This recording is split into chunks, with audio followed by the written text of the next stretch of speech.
4 দিনের সফর শেষে ঢাকা ছেড়েছেন জাতিসংঘের মহাসচিব অ্যান্তোনিও গুতেরেস।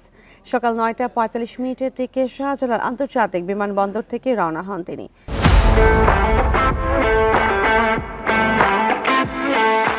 এর আগে বৃহস্পতিবার ঢাকায় পৌঁছান অ্যান্তোনিও গুতেরেস।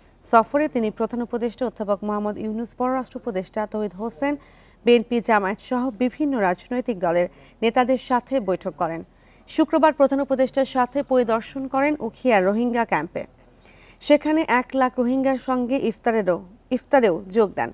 শনিবার গুলশানে নবনির্মিত জাতিসংঘ ভবনেও যান। পরে বিকেলে যৌথ সংবাদ সম্মেলনে যোগ দেন।